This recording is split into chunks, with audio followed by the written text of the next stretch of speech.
there's a way to make an entrance. This is my destiny. It was now a conspiracy of witches. Download Veely today.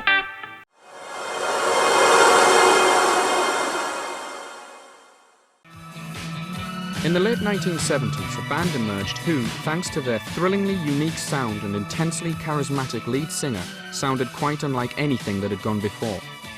Joy Division were a Manchester-based four-piece, a quartet of young men whose profound influence on modern music resonates hugely to this day. It's about suicide, and it's about darkness, and it's about death, it's about emotions, it's about losing control but trying to keep control. They're actually stunning performances. I mean, when you actually see Ian Curtis moving, the way he dances just was mesmerising. It was such a shock, such an electrifying experience to see this guy who just wasn't like any rock star you'd seen before. He wasn't posing, he wasn't doing what he thought a frontman should do. This programme is a review of Joy Division's brief yet startling career, the music they made, and the creative minds that made it.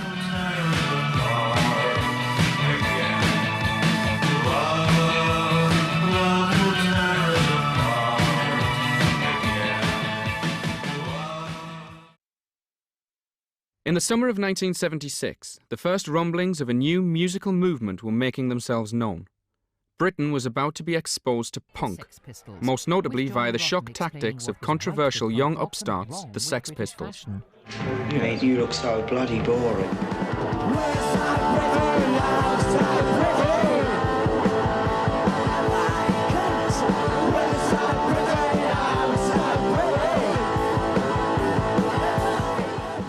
Punk would have been quite astonishing.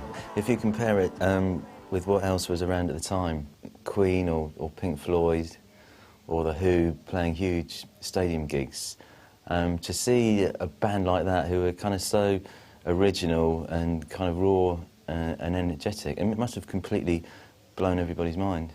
Really up to that point, you know, rock had become quite sort of slick and professional, and here was this punk aesthetic kind of absolutely encapsulated by the Pistols and by their whole kind of iconoclastic attitude. It really spoke to this particular group of disaffected fans and kind of wannabe anti-stars, really.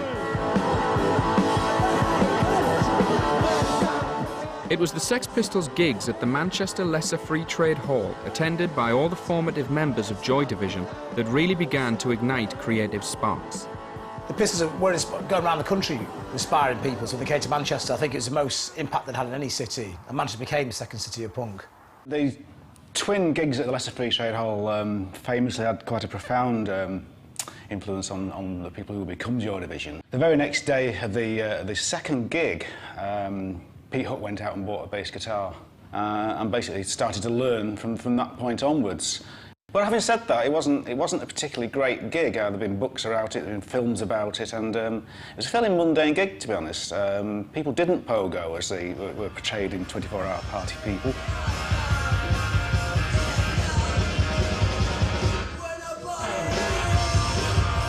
Genius in the story.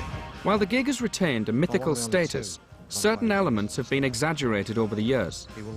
Manchester celebrity Tony Wilson was present, but his then-wife Lindsay Reed, portrayed here by Shirley Henderson, was not. I was at the Slaughtering the Dogs gig about two weeks earlier, which was similarly punkish, you know. There was a guy, well, Tony remembers he was wearing a dress, and it was definitely wild. Some of it just was horrible. I mean, I remember at the Electric Circus, Tony on stage having beer chucked all over him, and people were gobbing at him, and I was standing at the back thinking, oh, you poor thing, you know. And when he came off, I was going to console him, but he was elated. He thought it was fantastic. But I thought it was absolutely gross and disgusting. The Sex Pistols show in Manchester clearly was hugely important for the music scene there. Pretty much everyone was there who then went on to form the kind of key Manchester punk and post-punk bands. So you have to say that it was the kind of crucible for the late 70s, early 80s scene in Manchester. We were just caught up in all the, you know, the punk side, you know, let's get playing and all this. After seeing the Pistols, but when we got together really, it was about the Anarchy tour time, and it took a hell of a long time for us to get everything sorted out. Yeah. And you could see all other groups sort of coming up all the time, you know, so. The influence of this gig has been known to raise an interesting issue. Joy Division, believed by many to be the epitome of post-punk, actually came together during the height of the original punk phenomenon. Now the thing about punk is that it was liberating, but it then almost immediately became something that you had to escape from. It's a very different kind of punk rock up north. I don't think people wanted to be just like the London scene, which was a certain kind of style and a certain kind of sound. People didn't wear those kind of clothes or play that kind of music up here. Once you're into 78, punk in its kind of pure raw form is already sort of on the way out, and the bands are becoming more musical, if you like, and they're becoming more intellectual, perhaps more cerebral, and just that kind of dole cue, leather jacket, safety pin thing is over. And I suppose the first truly post-punk band are Susan and the Banshees, who were kind of inspired by the Sex Pistols to become musicians. And they did a very sort of similar thing to Joy Division.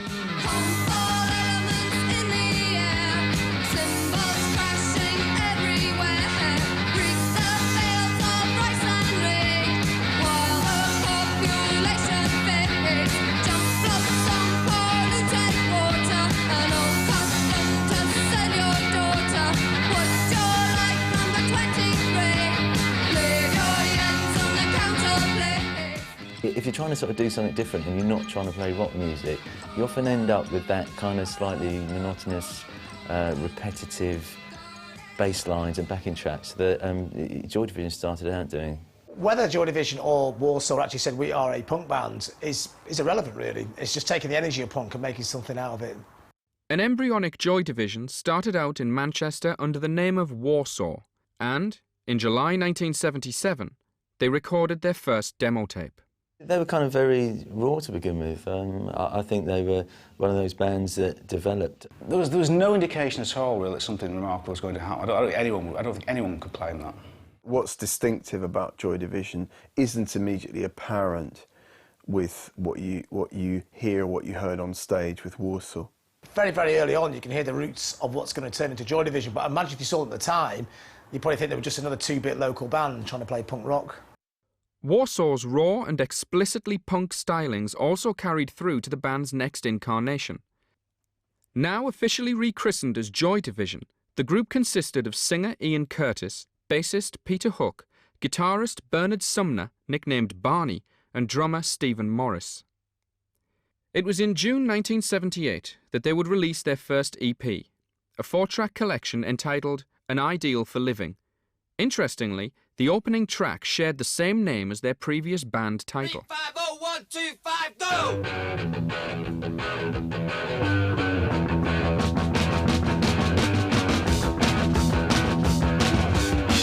I was there in the backstage when this light came around. Ideal for Living is... It's good, retrospectively. It's good but not great. Musically, they haven't quite kind of found their sort of space and their kind of rhythm. I mean, they're still bashing out the rhythm in a very conventional, quick-fire 4/4 sort of way.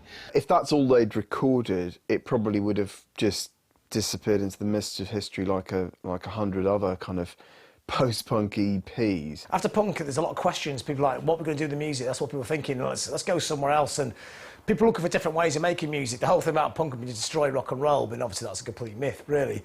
But maybe making rock and roll in different kind of ways, you know, not just the 12-bar. At the time, they wouldn't really have sounded that special on the basis of that. It's only in hindsight that you can see that, especially if you look at the sort of lyrics where Curtis has kind of, you know, he did find his lyrical voice in lots of ways quite early on, and certain themes are already beginning to develop. The sound is just not distinctive enough, and it's just too close to, you know, something like The Clash, the standard abrasive, chunky sounding punk music.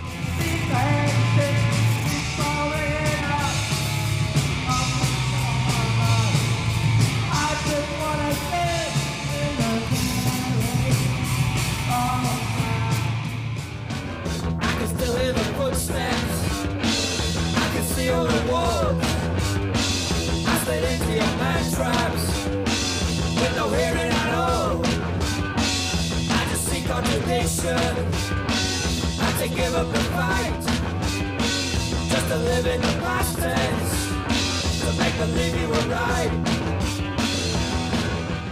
At this early stage, Joy Division's somewhat underwhelming output had been overshadowed by another issue, the controversy surrounding their name.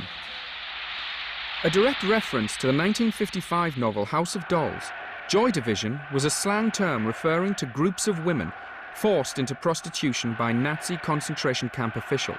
Curtis, in particular, was fascinated by the Third Reich, not as a sort of closet Nazi, but just in terms of kind of what it represented. He's fascinated by the Nazis, but it doesn't make him a Nazi just because he's fascinated at how utterly depraved and revolting human beings can get. I mean, it's a fascinating topic. The whole Nazi thing is very interesting, but only because it's the utter dark side of humanity. You could say it's quite a kind of a juvenile fascination in a way. But the imagery was so powerful that these lyrics, which are very, very sort of underrated, it kind of became a metaphor for the sort of feelings he had. He was trying to express, and it was only later that he became sort of deft enough to sort of escape that. Joy Division, do you know what that is, Mr. Wilson? It's when the Nazis picked out racially pure women and had sex with them. Yeah, well, Joy Division, that's us, eh? Well, it's a very Nazi name. So? Yeah, but it's quite cheery as well. Yeah. You know, Yeah. Joy. So, yeah, like a Joy. division of joy. I think Ian and Barney did have an interest in Germany because they grew up with air raid shelters in the back garden and things like that. The Second World War was still around in a sense, and Ian loved history, so there was that interest. I think people forget in the people who grew up in the 50s and 60s that they were kind of force-fed war films. All these images of kind of Nazis in their uniforms, you know, and Spitfires and Hurricanes and Messerschmitts. Every schoolboy had that sort of fascination with the Nazis, and Joy Division weren't any different. Heil Hitler! Now let's see you walk. It won't work, you know. Yes, it'll work. Let's see you walk. Put some style into it. Put your hand on your hip. That's what the bloody Boche have, style. Slap your gloves against the leg. Lass mich in Ruhe. Was starrst du mich an, du Esel? Heil Hitler! Heil Hitler! It really was just a juvenile fascination, which they soon evolved from. Although the band had no fascist leanings whatsoever, it could be said that they were nevertheless playing a dangerous game, one which had the possibility of them attracting a right-wing following. I think a lot of right-wing people did attach themselves to the bands, but it wasn't like the gigs were like Nazi rallies or anything. But I've met people over the years who've been pretty like revolting people into the right-wing thing who have been fascinated by Joy Division, fairly misunderstood what they were singing about because the music is very, very dark. They have that kind of Eastern European look in their clothes. There's always like this little rumble of this Nazi thing that goes on and on and on behind them all the time, even though it's completely not true. In a way, they escaped that, in a sense that Madness, a year or so later, didn't. You know, those factions attached themselves to them, and I don't think they ever did to Joy Division to any great extent at all. With a name like Joy Division, you know, there was always the possibility that you are going to attract some sort of Nazi far-right following, and those people were certainly swilling around at the time. But there was nothing in the music that would have attracted them. I mean, the whole nature of the music was clearly much more kind of sombre and ruminative, and it just wasn't, it was too good for Nazis, you know. Joy Division, however, were about to enter the next phase of their career. In September 1978, they made their first ever television appearance. Seeing as how this is the programme which previously brought you first television appearances from everything from the Beatles to the Buzzcocks, would you like to keep our hand in and keep you informed of the most interesting new sounds in the Northwest? This Joy Division is the most interesting new sound we've come across in the last 6 months. They're a Manchester band, with the exception of the guitarist, who comes from Salford. Very important difference. They're called Joy Division. There was a lot of kind of weird stuff on telly at that time, more so than there is now. I mean, you know, there was the old Grey Whistle Test, and which had sort of fairly avant-garde stuff on it sometimes, and then you even had programmes like Revolver, the punk show was on, where you could tune in and see the Rich Kids and the Skids and all those kind of bands. That early Granada Reports appearance was the work of Tony Wilson, who in those days was a presenter who was on every single night when you were having your tea, so everybody knew him and all the mothers loved him, and you know, kind of this cuddly presenter. And Ian Curtis famously sort of attacked him at rafters and asked him if he'd put him on. They're a friend of yours? Yeah, he's our singer. Oh, hey, Steve. Hi, Tony Wilson. Pleased to meet you. Is he going to hit me? You're quite close to me there. Yeah, I know. I want to be. Why? Because you're a cunt, mate. I know, I heard you the first time. To the center of the city in the night, waiting for you. I think that one of the most arresting things that you see is when he does the kind of the epileptic butterfly dance, the trap butterfly dance. It was that dance, I think, that caught most people's eye. Most British bands don't really do very much, do they? They just kind of stand there and stare at the floor. And of course, the punk bands have been great because they didn't. You know, there's like a really great aggression and great energy to bands. But here's something very, very different. Yet Joy Division's appearance here would only mark the beginning of their relationship with presenter Tony Wilson. In the months that followed, they were to become an integral part of his new business idea, a Manchester-based record label. It was also around that time that Tony Wilson started to think about trying to fight his way back into the record industry and carry on meeting these people that he'd got to know. So the idea of a label sort of came to view at the right time. Funding the first recording via an inheritance from his mother, Tony Wilson had embarked on the long and twisting saga that the world would come to know as Factory Records. The initial release, a factory sample, was to feature 2 new Joy Division tracks, Glass and Digital.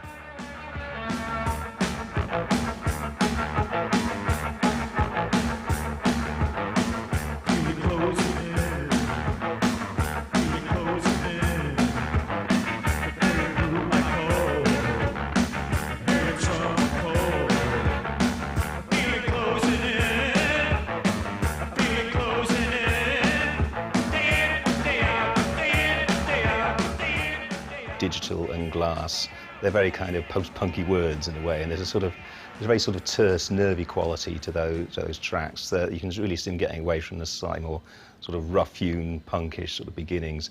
At first they were trying to just be able to play and get on stage and play something, just play anything. And now they think, wait a minute, we actually got our own sound here, let's pursue this, let's see what the logical conclusion of this is. And they start to hit that kind of groove there. They went in the studio with Martin Hannett, who they knew because he produced the Buzzcocks Spiral Scratch. Other than that, they didn't really know much about him, and he didn't really know much about them. But Hannett changed the sound profoundly. They are the first instance of Hannett, as it were, kind of superimposing his musical style, his vision of sound on Joy Division. With Joy Division, he changed this rolling rock drumming sound to a clipped disco beat, which completely changed, added intensity to the sound. The band hated it at the time. They wanted to go down the rock route, but Hannett was absolutely insistent on this.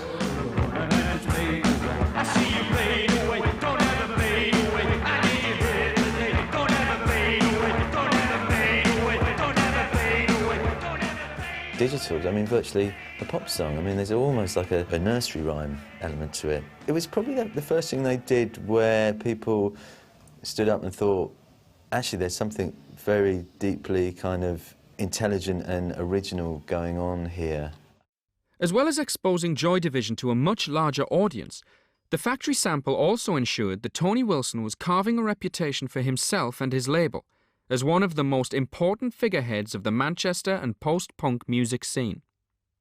It pains me deeply to say it, but I mean, Tony Wilson, he was kind of a visionary in a bumbling, egotistical, twattish fashion. He was a visionary and a driving force, and he had and still does, a kind of rapacious intellect. And he, I mean, Factory Records, I made Manchester. You could be the best band in the world, but if you're going around Wigan or somewhere and nobody's heard you, it's pointless, you know. But with Tony Wilson, he could couch in a certain kind of way. He could say to people, listen to this band.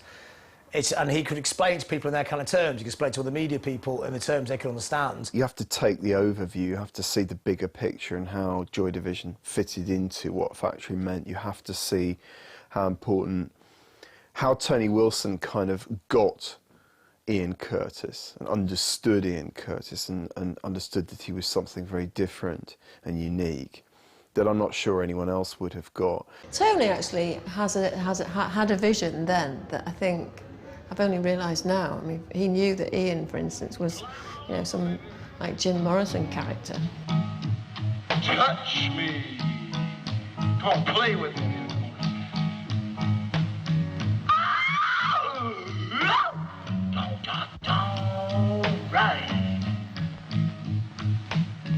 I had no idea about that. I mean, the factory sample to me was just a frippery, really. You know, a creative, fun thing to do, but I didn't think we'd even get the money back. I was surprised when we did. Joy Division's ascent to stardom continued when, in early 1979, they featured on the cover of the New Musical Express, in a photo shoot which further helped to cultivate the public's image of a moody and disaffected band. In truth, however, many have pointed out the contrast between this image and the reality, that Joy Division was simply a group of friends who enjoyed making music. One of the remarkable things about Joy Division was how impossible it was to square their image with their actual characters, and indeed square the music with the characters, because they never ever seemed to blend. Oh, they didn't seem morose and depressing at all. They were a bag of laughs, you know, laughing and joking all the time and playing tricks, and you know, that's how they were. You would go and say, I got caught them in rehearsal very, very early on, and watched them quite intense rehearsal in Little Peter Street in Manchester, and then they'd go to the pub and they'd be talking about football and the usual things like gang. It was like being with a road gang. You know, there was nothing remotely pretentious about them. People have been saying, oh yeah, it's about death and doom, but none of the songs are. I don't like. I think it's you know, a heavy metal thing that. They weren't educated particularly well. They weren't well read. They were just your average gang of lads. Yet somehow when they picked up the guitar, something else happened.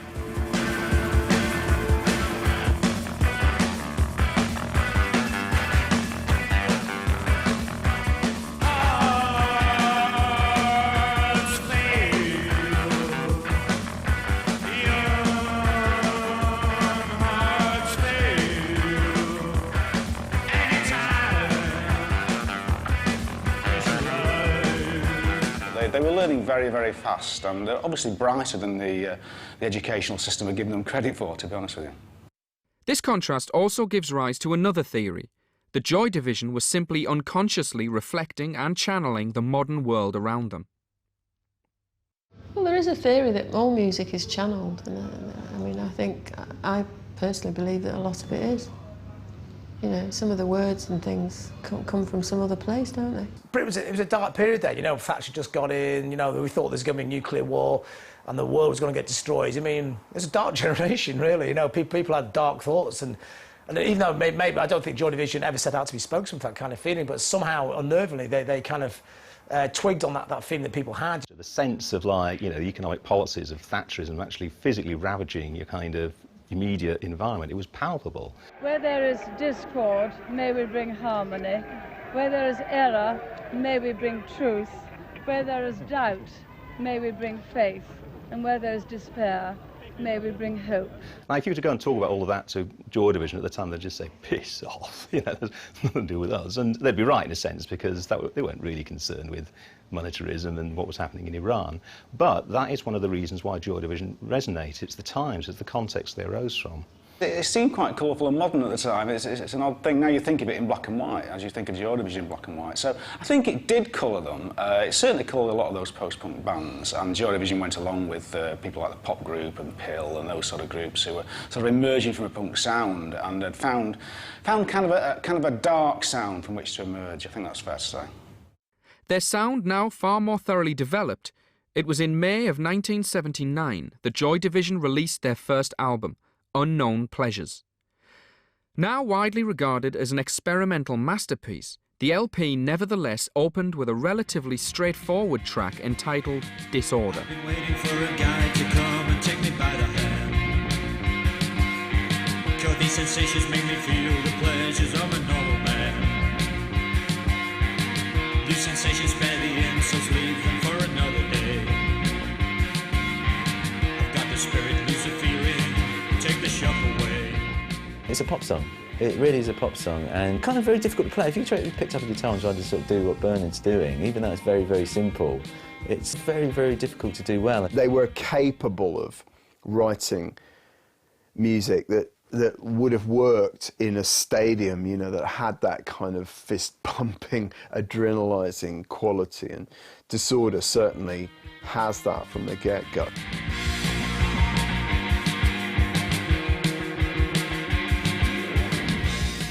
Musically, they've established what's very typical of post-punk, established a sort of new space, you know, that they're operating in a sort of a spacier dimension. It's just a fantastically exciting and even danceable track that just announces that Joy Division are here, and stand back and prepare yourselves.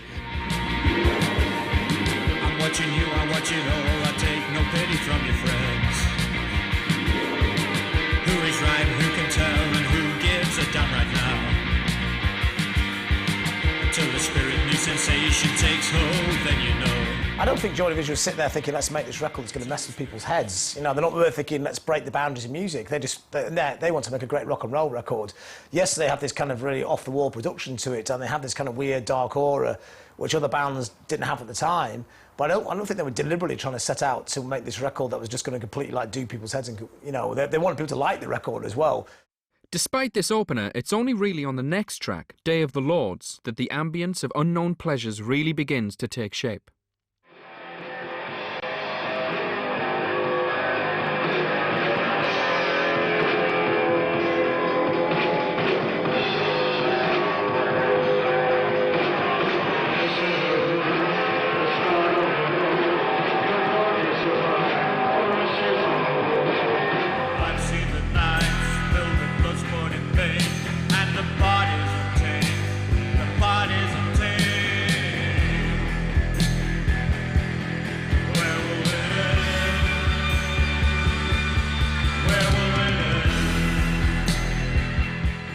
Day of the Lords is, by Joy Division standards, quite overwrought, I think. A little heavy-handed, shall we say. I mean, I think it's sort of great on its own terms.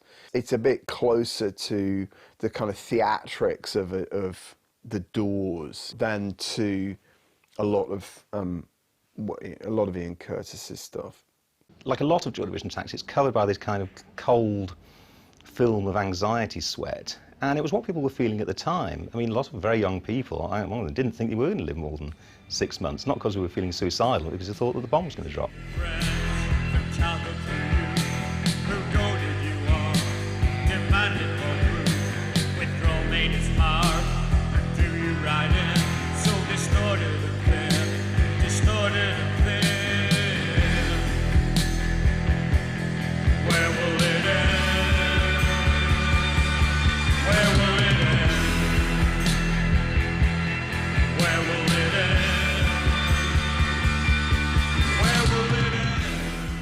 The recording of this and the other tracks would mark something of a turning point for Joy Division. Far from the chaotic noise of their scattershot live shows, the band could now clearly hear what the others were doing. Ian Curtis's prophetic, doom-laden lyrics were now clear and decipherable. Violent, more violent, his hand cracks the chair.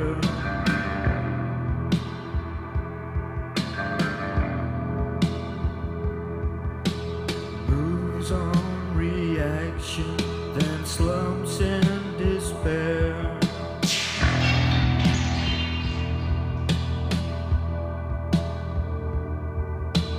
Trapped in a cage and surrendered too soon. In Unknown Pleasures, he was given like a palette, really. I mean, it was his first time in his life that he could actually get his ideas across. And I think he was a little bit frustrated that no one was really listening. You know, maybe that's part of it, because I don't think anybody was, really. I think Ian's lyrics came from a very troubled and private person. I think he probably hid that side of himself from his band members and the general public, maybe not to his wife or his family. I think that the band they were probably aware that they were producing something really kind of dark and gothic and disturbing in some ways. Corrupted from memory, no longer the power. It's creeping up slowly, that last fatal hour. I did see him in rehearsals a few times, and he would have scraps of paper with lyrics written on, and he would come out with a line or something, and the weird thing was, they'd almost bend the music around the lyric. Now, whether this was a one-off or not, I don't know, but that's what they did in front of me. And it was driven by Peter Hook's bass, which was so high, it was almost you know, almost wasn't even a bass, it was bizarre. And he would follow Ian's lyric line with it, and it kind of drive the song, and that happened a couple of occasions. Most people in bands don't really listen to what the singer's singing about. They're not really that interested, you know, they get their own parts down. And they just, I mean, Hooky's just probably in the studio getting his bass sound as good as it is, and Barney's just constantly guitar, and then when Ian was doing his singing, they'd all go down the pub probably. That's probably the way it is, you know. And they know he's singing about heavy stuff, but they don't really totally understand it. I mean, intellectually they could understand what he's singing about, but I just think they're not interested. They know it sounds really good, and it's got a real kind of vibe to it, and it fits with their music. Ian was one of the lads, so he was capable of being as laddish as Hooky. But then he was off, like, writing these extraordinary lyrics. It was not only the lyrics that were becoming more defined. The rest of the instrumentation was clearly evolving too. You got Peter Hook, who's playing this kind of bass in this very sort of low-slung way, and he's having to carry the burden of the melody a lot of the time. Much as in real life, he felt like he was the one sort of practical one, you know, the ox, the anchor, who was having to do a lot of the kind of practical, heavy work within the band. Hooky couldn't play guitar, so he played bass, but Hooky's a very forceful person, so he's not going to play bass in the background. And influenced by, like, J.J. Bennell, the Stranglers, he pushed the bass up front, and he played in a very belligerent, macho style, but at the same time, Hooky's got a very sensitive side to him. Barney was a really interesting guitar player. He had a very interesting kind of style. A lot of it's kind of lead rhythm, just chugging along. It had this kind of weird kind of tone as well. It wasn't like big power chords like most of punk bands was. It was kind of this very kind of middly, kind of like almost dead sound. It's kind of sound. It sounded like it's played through the worst equipment, but somehow it sounded really good, especially on Unknown Pleasures, where his place in the mix is really interesting. His guitar contributions are like sort of acid splashes strewn about, you know, within the songs. Then with Stephen Morris, he brings a certain sort of lightness. You know, his drumming tends to sort of comprise these very sort of cyclical patterns. It's very similar to the sort of thing that Jackie Lieberside did in the German group Can.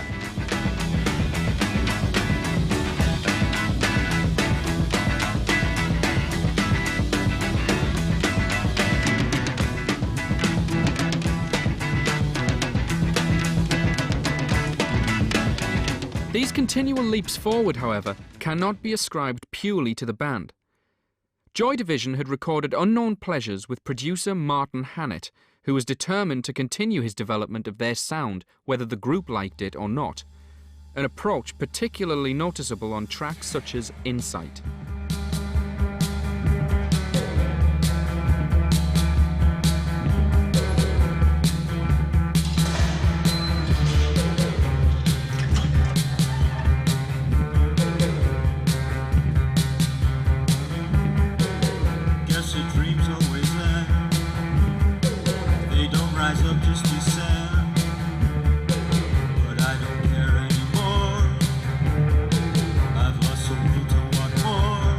One of Martin Hannett's tricks is to separate the music, separate the instruments, and also separate the musicians physically, which sounds really funny, but he had this thing about recording one at a time and not having anyone else in that control room. I seem to remember the band whenever in the control room, it was always, you know, I mean, me and Tony would sit in there, Martin would be there with Chris Nagel, and the band would be playing pool downstairs or something.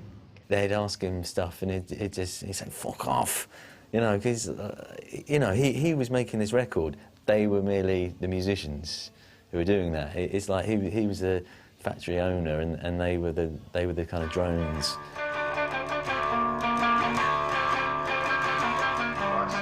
Stop! Hey, stop! Fucking retard! You wear it very well. What? You wear it very well. Now play like a fucking musician. Fucking prick.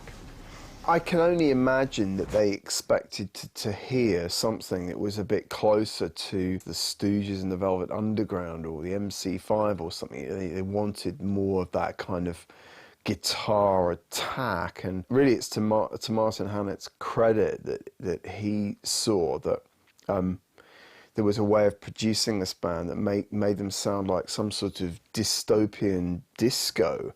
If you have a production aesthetic, it's going to make a record kind of more exciting, I think, or give it extra dimensions that you wouldn't if you just tried to record a band just as they sound in a room. I mean, I think the real templates are some of the krautrock bands, some of the Neu records, for example, and I think some of Eno's records. To me, that is pointing the big finger towards Joy Division.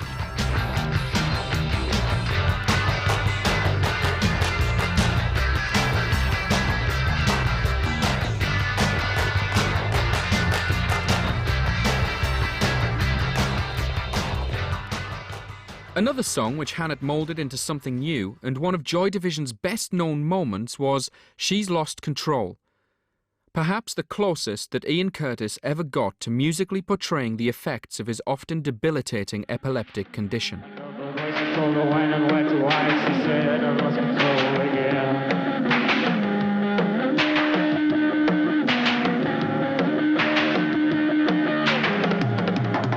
Yes, it's really unusual, musically unusual, and again, it's kind of Peter Hook's playing the bass like it's the kind of main melodic instrument, which is quite interesting.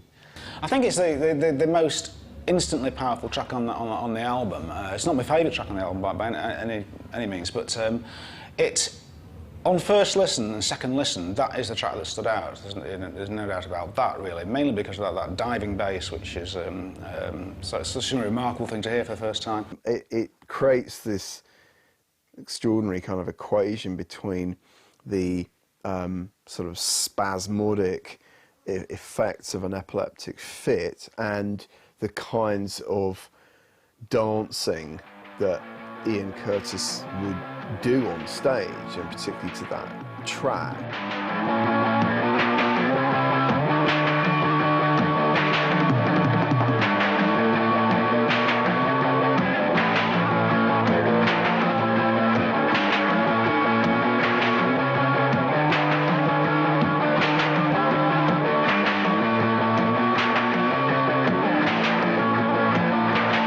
Someone I spoke to called Alan Wise, he thinks that Ian was actually drumming himself up into an epileptic fit with the dance, with the dancing, and of course the strobe light certainly didn't help. I don't know about that. I don't know. I mean, I think it was just part of who Ian was, and who he was remains actually a bit of a mystery. Instead of just singing about something, you can actually show it as well. You know, like, there's no need to just sort of sing it, you can actually put it over the way it is. If you're totally involved in what you do. Curtis is obviously, from a very early age, quite a disturbed individual. To then have that upset with an illness like epilepsy must have created in his own head a very kind of strange situation. People thought it was Ian Curtis probably hinting at his epilepsy, but he always claimed it was about, because he used to work in an epileptic unit in Macclesfield, and he claimed it was about a girl there who had epilepsy. And in fact, this is what, when he finally got epilepsy himself, it's what created the fear and the panic for him, because he's seen like really extreme bad case of epilepsy in Macclesfield, and he thought that was his fate. It had a huge effect on Ian personally, and I think he possibly felt that he couldn't see how he could go on with it, because the fits were increasing, and you know, he was having them on stage more and more, or towards the end of the set. So I think possibly he wondered how he could go on with it. Following She's Lost Control on the album is Shadowplay, a song which fuses elements of gothic rock, heavy metal and punk, demonstrating just how difficult to categorise Joy Division could be.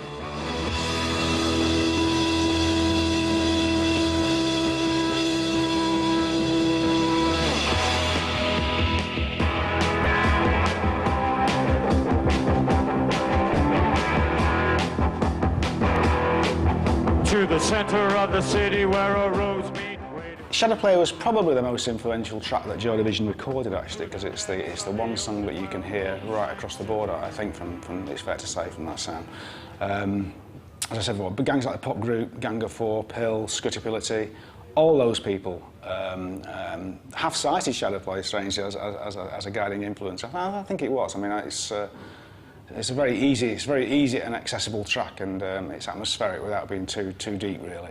The line about acting out your own death, I mean, it still sends a chill down my spine, because even saying those words, I mean, there's something really powerful and dark and disturbing and fascinating and alluring about that track. I mean, it's an absolutely fantastic piece of music. In the Shadowplay, acting out your own death, knowing no more. There's the assassins all grouped in 4 lines, mixing on the floor. And with cold steel loaded around their bodies, made a move to connect. Now they don't be staring, disbelief is a drive to While lyrically, you know, Curtis doesn't sort of stray very far from his kind of particular territory. Musically, it does. There is that almost that kind of inherent underlying element of machismo in Joy Division, that desire to rock out. There was a vivacity about Joy Division. I think that's one of the things that comes out even in a song like Shadowplay. The atmosphere of Unknown Pleasures was reflected perfectly by the cover artwork, a Peter Saville piece depicting a radiograph of a dying star. It's one of the most iconic sleeves of all time is Peter Saville's Unknown Pleasures cover. I mean, it's his favourite piece of artwork he's ever done for himself, and he's done some great stuff. But it's just an absolutely awesome cover. They were really getting away from rock and roll as sort of phony romance. I think they were one of the first bands to kind of use minimalist sort of artwork in a very, very stylish way. I remember sort of never seeing anything like it before. I didn't really understand what was going on, and I certainly didn't understand sort of his influences. But it was kind of all very new and exciting. Unknown Pleasures received widespread critical acclaim upon release. The band, however, were not feeling so jubilant.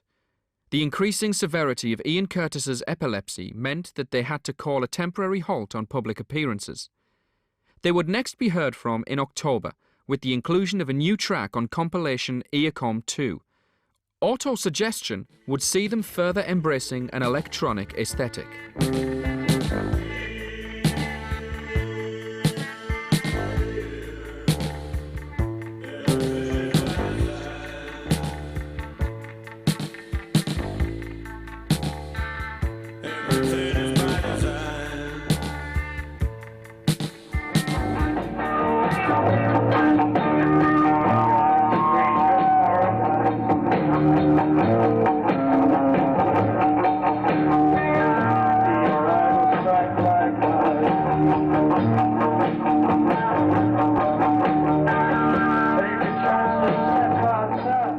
All of a sudden, the band were talking about dub techniques, which was very, very lo-fi, and they were just experimenting in the studio, and they were evolving on a daily basis with unbelievable speed.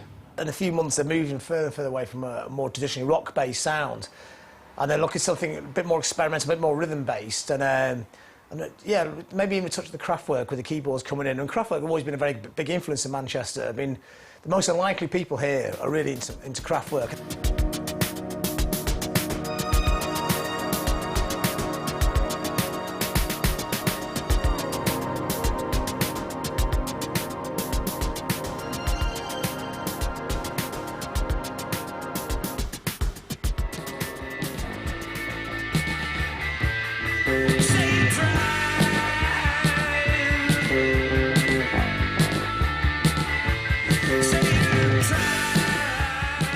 That whole electro-pop thing hadn't happened yet.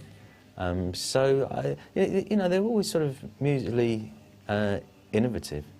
and you know, and not always necessarily, you know, succeeding. Innovation seemed like everything, but to an extent, perhaps the detriment of the songs to some extent, because suddenly it became like a big scramble for sound techniques, which was part of what post-punk was about, because these people had picked up guitars during the punk era, and they'd finally learned to play them, and they were moving another stage. The experimentation of auto-suggestion would be followed by a track which seemed to revert to Joy Division's punk-based roots. Their next single, Transmission.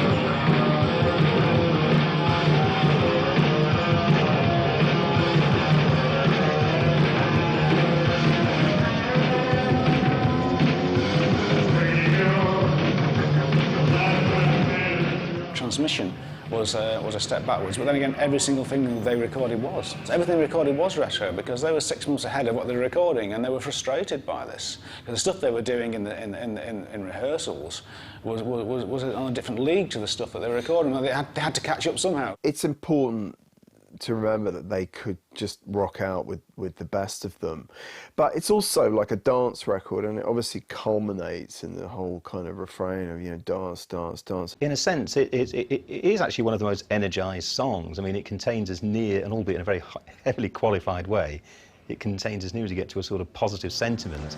And we could dance, dance, dance, dance, dance, dance to the radio. Dance, dance, dance, dance, dance to the radio.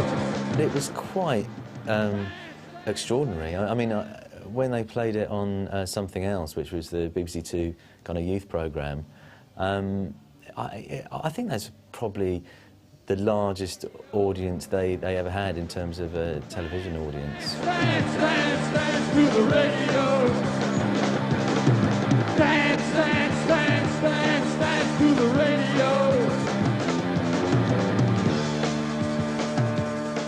Joy Division entered 1980 by heading out on a European tour. As with before, they would have to cancel several dates due to Curtis's deteriorating health.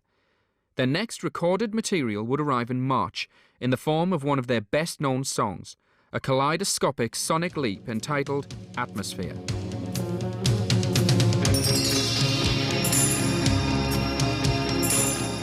Atmosphere is among the most beautiful things that Joy Division and Hannett created together, and to me, you know, one of the major influences on Martin Hannett as a producer obviously is Phil Spector, as sort of filtered through, you know, krautrock and Eno. The very rhythm of it harks back to the great sort of Spector girl group records, and then that kind of shimmering, cascading sort of waterfall thing also, I think, kind of takes you back to that era.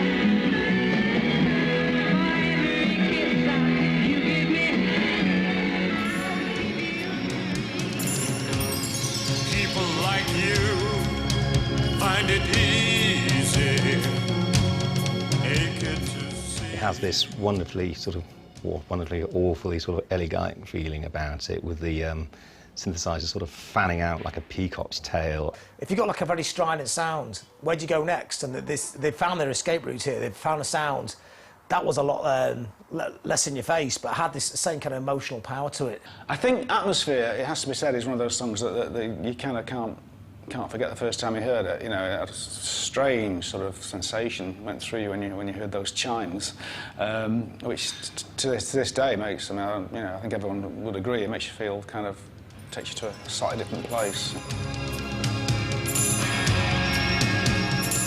If Atmosphere is held as one of Joy Division's finest moments, their next single would be the one which has since launched itself into the mainstream consciousness. An instantly recognisable pop melody by the name of Love Will Tear Us Apart.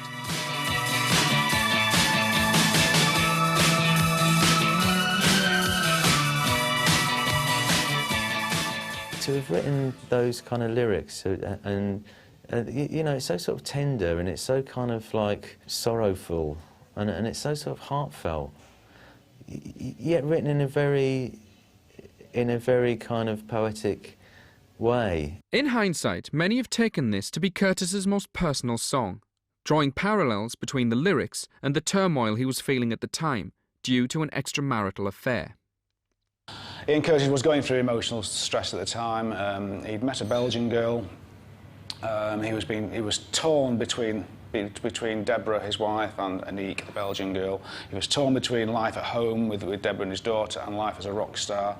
All these kind of things you can build into that song. I think people can very easily side with the wife, and I don't blame them. You know, she had a young baby, and it must have been terrifically hard. But I think Anique has been unfairly treated as well. I don't think enough has been said about how difficult it was for him to handle that. He didn't handle it very well at all, and he couldn't speak about it very clearly. But I think it was a big reason why he killed himself. I think he felt extraordinarily guilty and confused about what he really wanted. And so that song is all about that for me.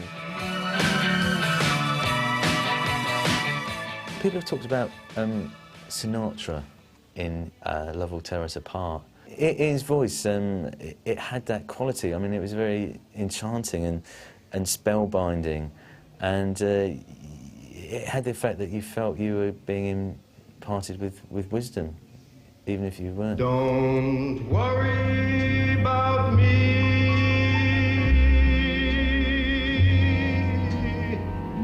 I'll get along.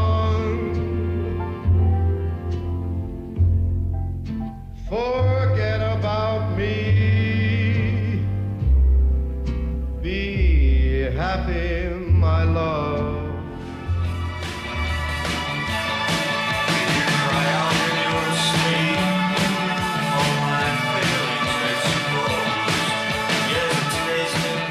To be honest with you, if I never heard that song again, it's too soon, because it's so played at the time, and subsequently it's been so played to death. Love Will Tear Us Apart is one of those songs, isn't it, like Stairway to Heaven or Smells Like Teen Spirit, which has just become detached from its original context, and it's become a sort of untouchable. It is a really pretty pop song. It's a really great pop song, and it's their only top 20 hit. And for most people, it's a song that they know by Joy Division without knowing the whole story of the band or the situation or where Ian Curtis's head was at the time that song was written.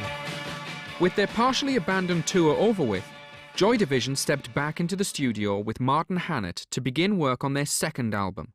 Closer, released in August 1980 after Curtis's death, would be the result.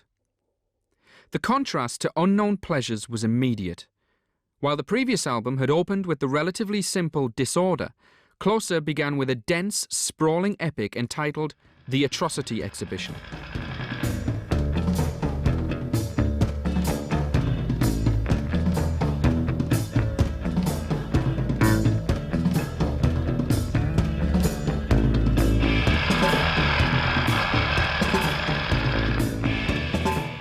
The Atrocity Exhibition is a very strange opener, no doubt about that, with all kinds of things going on in there, almost kind of rock and beats and things going on which you just didn't expect at the time. It shows you how they could afford to experiment at time. I think that they already knew they were a great band and they were destined to do great things. This is really good. This is a sign of a band that's really, really pushing hard.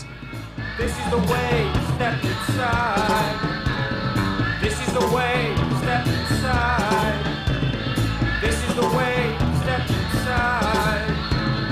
This is the way, step inside. The track is also a good indicator of where Curtis's literary influences lay, taking its title from a novel by transgressive fiction writer J.G. Ballard.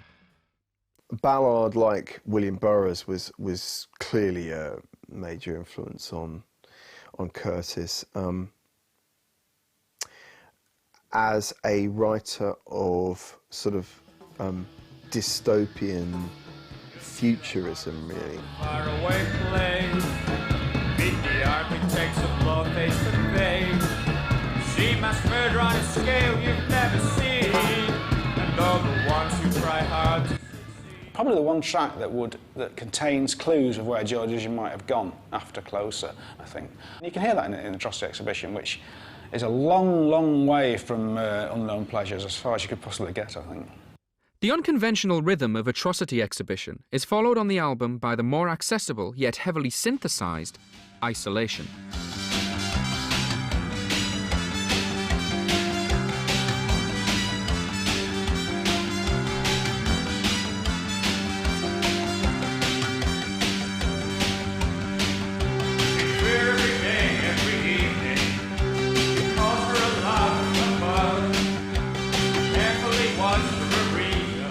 Isolation, on one level, is quite danceable. It's quite sort of synthy,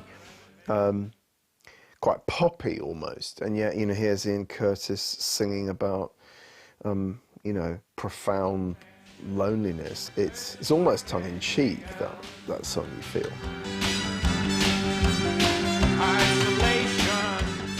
Despite the synthesized sound, Isolation remains a good example of how little Joy Division's essentially timeless work has dated. They have dated well because people aren't really making those kind of records anymore. I think Isolation is a great example of that. But also I think it's because when people made electronic music, quite often at that time, it was a sort of gesture to do, and it quite often denoted a sort of anxiety about the future. Nowadays, when people use synthesizer records, you know, we're in the future now, and this is what we do, and it's very much more routine. It doesn't signify as much. So I think for that reason, tracks like Isolation really do stand up. You can instantly hear that 80s stuff anywhere, and it sounds great, it's in a nostalgic way. Joy Division don't sound nostalgic, it still sounds fresh. I mean, Isolation sounds fresh today as it did then. I think any record that's got like a really genuinely powerful emotional kick to it can never go out of date, because those feelings that Ian Curtis was singing about are feelings that people have now, they'll have in 100 years' time.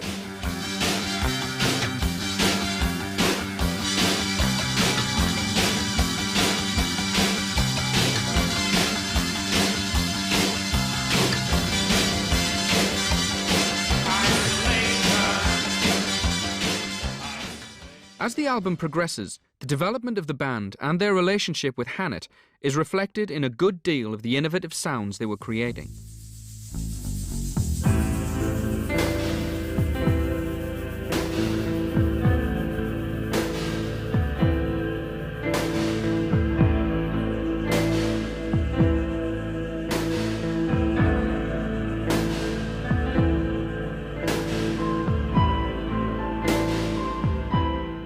It doesn't sound like a punk album, it sounds like a brand new album for the 80s. I think a lot of bands in the 80s just took their whole sound from that record. It just sounded hauntingly beautiful. I remember the first time we heard it as a piece, and I couldn't believe. But unfortunately, at a time with the suicide attempt that Ian had made, when in fact driving to the hospital to visit him, we played the cassette for the first time in the car, you know, in its entirety. And I just thought it sounded amazing.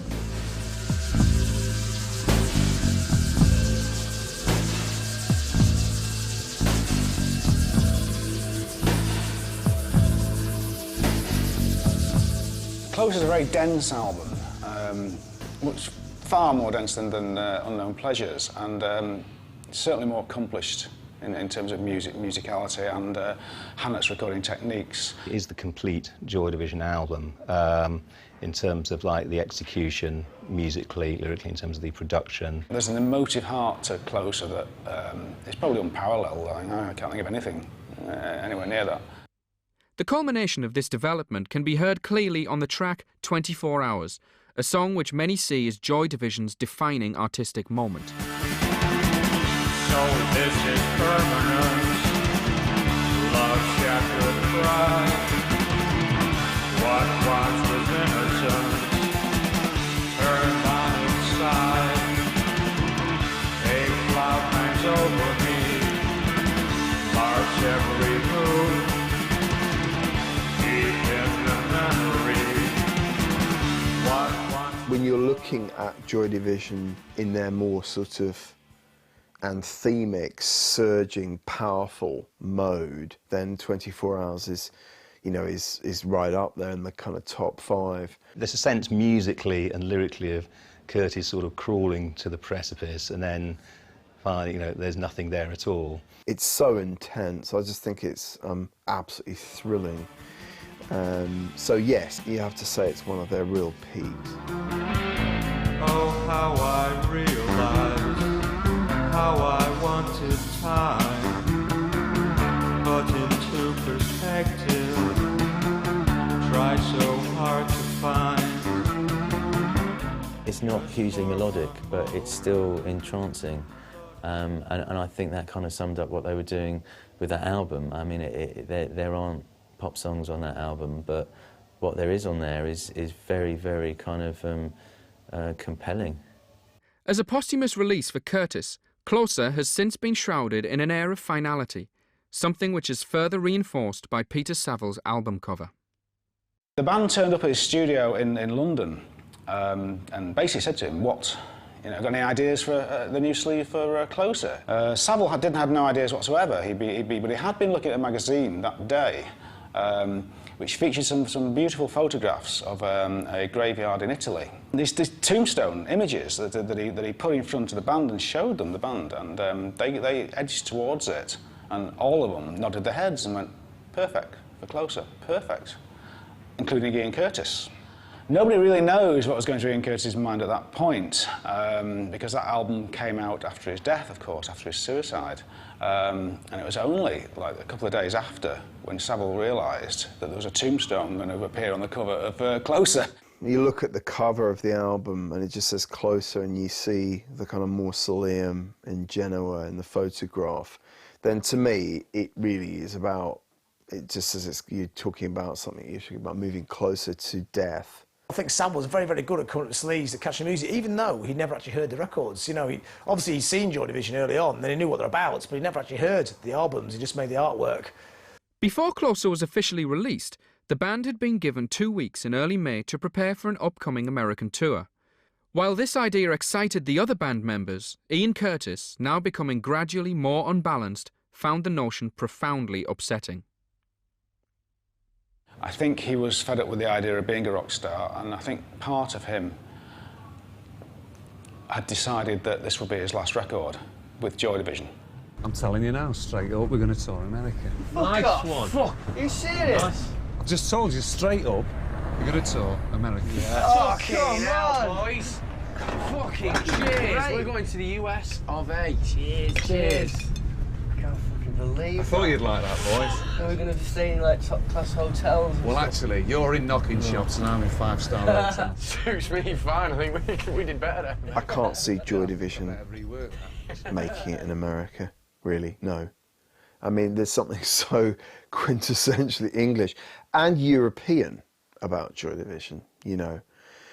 But there's nothing that's American about them, despite the influences of Lou Reed and Iggy Pop and so forth on Curtis.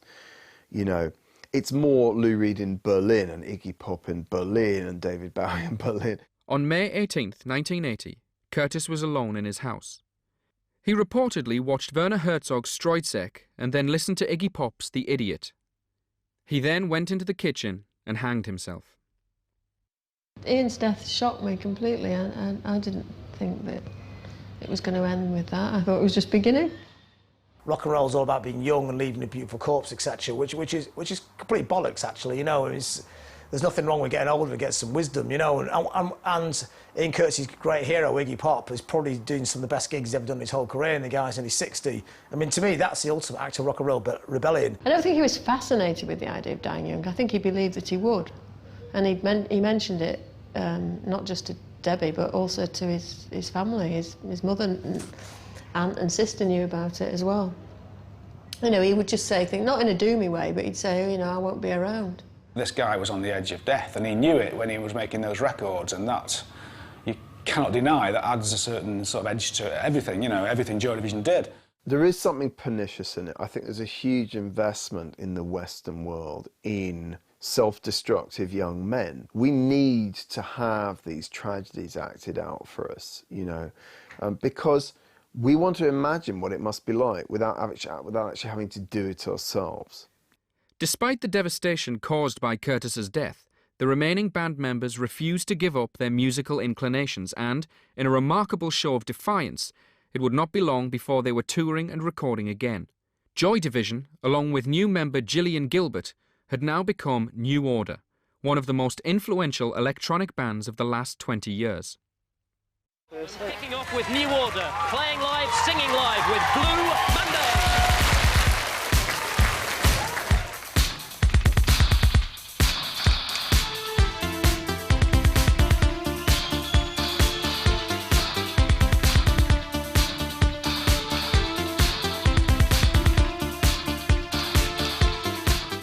They were very young, you know, they were kids, really, and one of their best friends killed himself. I mean, that's pretty bad.